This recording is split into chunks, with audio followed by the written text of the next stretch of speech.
And I'm your host, Brandon Scoop B. Robinson, another edition of Scoop B Talks.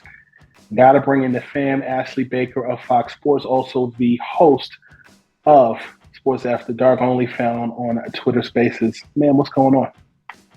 Mr. Scoop B, how are you? Thank you for having me on. I'm maintaining. How you feeling? I'm feeling good. Thank you for having me on, man. I'm excited. Basketball, football, you got me on the show. I'm happy to be here. I'm feeling good. Rapid fire question. Glad to have you here, by the way. Thank you. Who, in your mind, is the Dak Prescott of the NBA? Oh, you're wrong. You're wrong for this. The Dak Prescott of the NBA? Luka. Yeah? Yeah, all right. Okay. The Dak Prescott of the NBA, I'm going to be honest. Probably Paul George. He's supposed to be this guy. Everybody's looking for that next level, hitting that next level, being that guy. And Paul George, since his Indiana days, they do the same thing with Dak Prescott. He's had talent around him. You're supposed to hit the next level. He hasn't. So when he's off, he get it bad. Same thing with Paul George. When he's off, he gets it bad. I would probably say that those two are synonymous in my mind.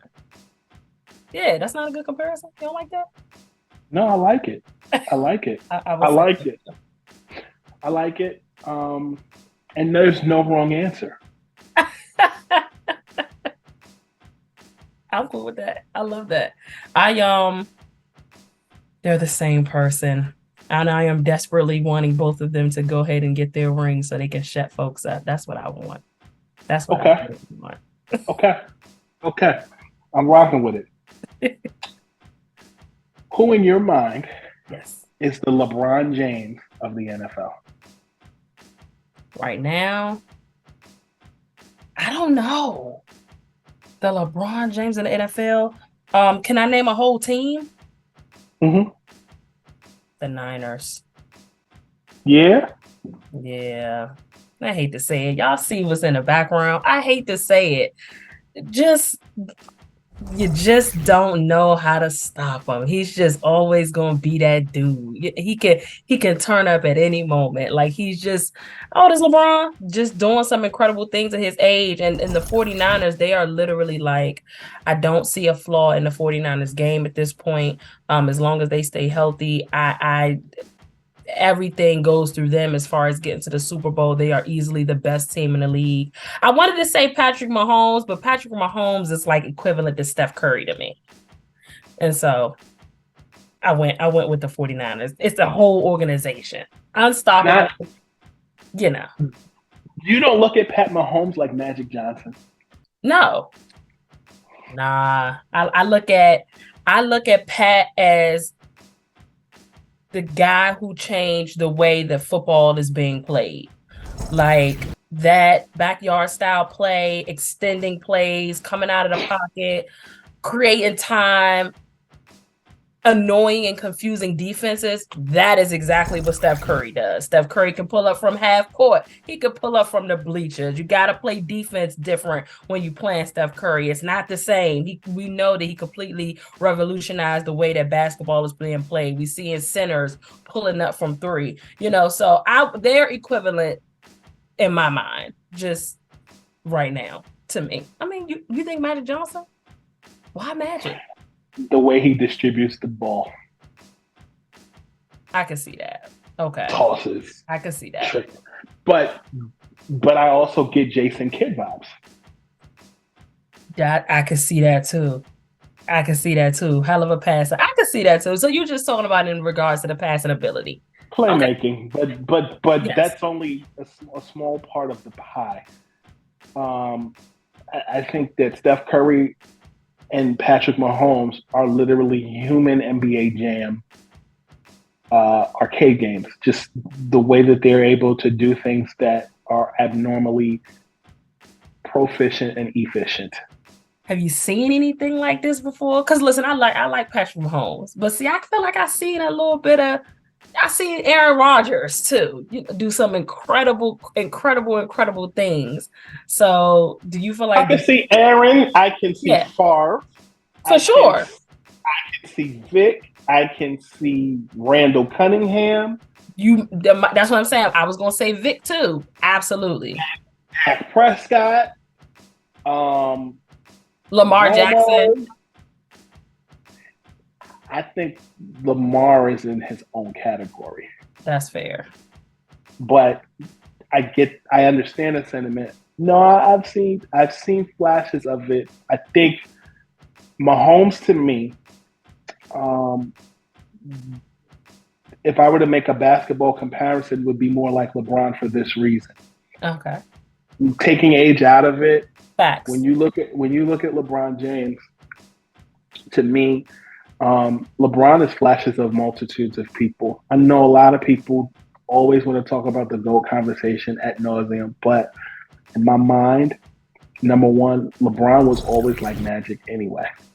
But he also has things that remind me of Penny Hardaway. Height-wise, and the way that he's able to both score, take fadeaway shots, get teammates involved, but it doesn't just stop at Penny. There's flashes of Jamal Mashburn. There's flashes of Scottie Pippen. There's flashes of Oscar Robertson. But also, I think something that is so underrated and understated with LeBron is the way he plays off the block like Charles Barkley. And I'm talking Sixers Charles Barkley, not Phoenix Charles Barkley. If there was no Charles Barkley, there'd be no Clarence Weatherspoon. There'd be no Zion Williamson. There'd be no Corliss Williamson. There would be no Sean Kemp. And there'd be no LeBron James.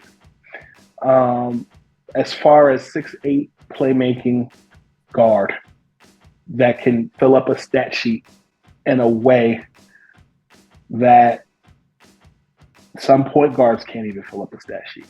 Some point guards, they pass the ball out, but they can't give you 22, 23, 21 points a game.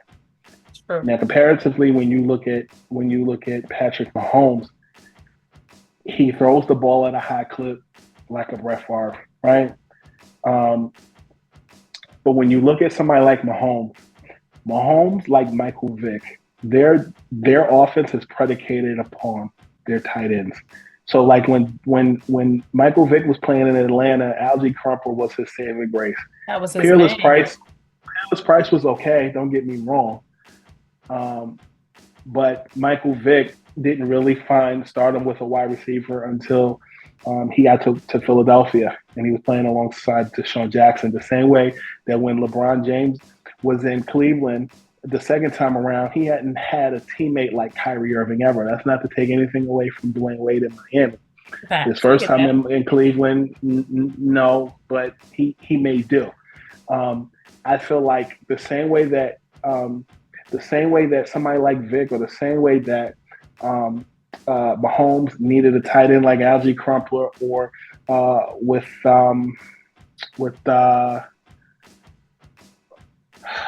Taylor Swift's boyfriend, respectively. Travis Kelce. Sorry. I feel like LeBron needs a Chris Bosh or a Kevin Love or an Anthony Davis, who all become spot-up jump shooters by the time LeBron leaves. That's his version of a tight end. That's a great comparison. I like the way you break that down. That is okay. I can definitely see that. with Patrick Mahomes. And Patrick's kind of having a down year. I don't know if you knew. He's kind of having a down. Consider when we talk about his standards, he's actually having probably a really decent year. But when you talk about Patrick Mahomes, it's kind of like a down year. But Taylor Swift's boyfriend was funny. That was funny. Listen, I've been I've been recording all day, and I had a huge brain fart. Charged it to my head, not my heart. I knew his face, but I was like, the guy. It is what it is. But no, I think there's so many similarities. There's so much parity, but ultimately, the both of them, LeBron and Mahomes, are great at what they do. But I also think LeBron is at a point in his career in basketball that mirrors Tom Brady at the point Brady was in Tampa Bay. I don't know. maybe the first 2 years in Tampa, because that third year Tom just wasn't good. Obviously, his first year, Fair. he went and won that Super Bowl. The second year, you kind of saw it happening, and then he retired, and it was like, you know what, I'm coming back. I want to do it one more time. And then that last year, he should have just stayed retired, my boy, because that's my favorite player of all time. Tom Brady is my favorite football player ever. He is my GOAT. He should have hung, decided to hang it up the first time like he did. But LeBron, man, with LeBron, I just still don't see any signs of slowing down outside of when he's injured. That's what's slowing him down, when he gets injured, when he has to take a seat because his body is made. But in regards to, he's not regressing in regards to his play in any capacity. We see it day in and day out. So, with Tom Brady, his play was regressing. You know what I'm saying? Like, it was quite obvious. Then again, he was 44. I don't know. I don't see any signs of regression in LeBron's game. So he might have one up on Brady with that. In this part of his career, honestly. Tell me more about your role with Fox, and tell me about your Twitter Spaces platform, because I've jumped into Twitter Spaces and just listened a few times. The cats and the fish be jumping in there. It could be crazy. So with Fox, I mainly do reporting with the Washington Wizards. They are breaking my heart. Just tank already. We need a good pick. Just go ahead and tank already. I report with the Washington Wizards, so I do some in locker room reporting, sideline reporting. I also handle a lot of the social media with Fox Sports, and with the Twitter space, Sports After Dark. So that came around, I believe, at the end of like 2021. And, I was invited into this place where 10 people could get a mic and there's an audience and, we just want you to talk. And I've always felt like I wanted that vibe, wanted that atmosphere, like just barbershop, everybody talking, giving their opinion. And I gravitated to it very quickly. And I was like, you know what? I'm going to have my own brand. And we're going to call this Sports After Dark. We're going to run after major football games, or the Monday night, Sunday night games, the Thursday night games. And then with basketball, specifically when we're nearing like playoffs, we're going to run every night after certain playoff games. We're going to run during the finals. We're going to run. And like you said, it could get kind of hectic, but it's so fun. It's just so fun hearing so many differences of opinions in those spaces. And it just really has opened up my mind to just how different people view the game. We could be all sitting watching the same game, same football game, and people will come in there and they saw something completely different from what I saw. But I'm interested in hearing what folks have to say. So it's a crazy world with the Twitter spaces. You've been in there. It can get wild. Trying to manage 10 microphones, being a host. A lot. It's a lot. Mm-hmm. It's a whole lot.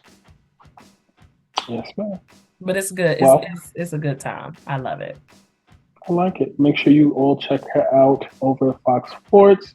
You also check her out on Twitter Spaces and all things accompanying Ashley Baker. Here's the good news. You're off the hot seat. Uh-oh. Did I do You're good? done. Did I do good? You're done. You were great. Hey, yay! I appreciate you. Appreciate you for being there. It was hot. It was a little hot. All right. Well, we dialed some warm on it. You cool down. You're all I done. appreciate you. Yes, ma'am.